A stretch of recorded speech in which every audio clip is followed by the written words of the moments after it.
tukamwambia Mo, kidogo na wewe tuwekee mzigo. Hapa si nyumbani. Na hili si jambo lilianzisha mwenyewe. Kwa Mohamed Dewji kupitia makampuni yake ya biashara akatuchangia katika sehemu ya ujenzi wa mradi wetu, na tuliwafikia pia benki ya biashara ya Tanzania NBC, nao pia wakiwa wadau wakubwa wa maendeleo wakatuchangia. Tukatanua tena mbawa, tukaenda kwa wadau wetu Azam Media kupitia makampuni Azam Media, hapo nitarudia.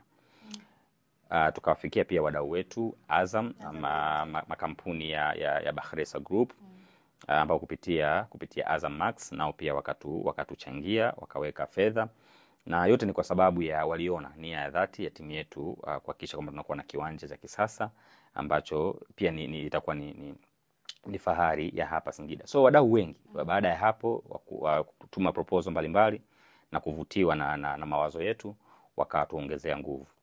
Kampuni ya GSM kupitia makampuni yake ya biashara nayo pia wakatuongezea nguvu za hapa na pale. Tunakamata wale ambao tunaona kabisa hawa kwanza wanapenda mpira, lakini pia wana uwezo wa kiuchumi, sio ushauri peke yake. Maana ukitaka ushauri, kuna watu wana ushauri mzuri lakini mzigo hamna. So tunashukuru tumepata uungwaji mkono mkubwa, kwa sababu hili jambo halinufaishi Singida Black Stars peke yake kama timu, linawanufaisha wana Singida na wana haki ya kujivunia na kuendelea kutumia huduma zinazotolewa na makampuni haya. Okay. Huo ndo mchakato mzima kukamilisha uwanja. Yes. Mashallah, tuna uwanja mzuri kweli kweli, lakini niwakaribisha. Sasa huu uwanja huu uwanja una utamu wake. Ngoja nikupe utamu kidogo ili tusimalize yote, lakini kidogo tu. Huu uwanja kwa kuanzia una capacity ya watu takriban 5,000 mpaka 7,000. Kama tutajibana bana watafika mpaka 7,000 8,000 hivi. Lakini tukitaka tukae kwa kujiachia 5,000 6,000 watu watajiachia. Lakini kwa sababu ni mradi ambao una mwendelezo, una awamu zake.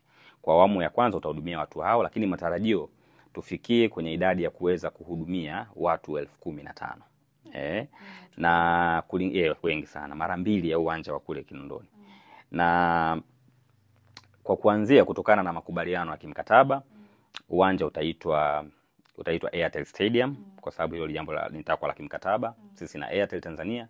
Kwa hiyo watanufaika na naming right ya uwanja wetu kwa kipindi cha kilichopungua msimu mmoja, msimu miwili hivi kulingana na mkataba.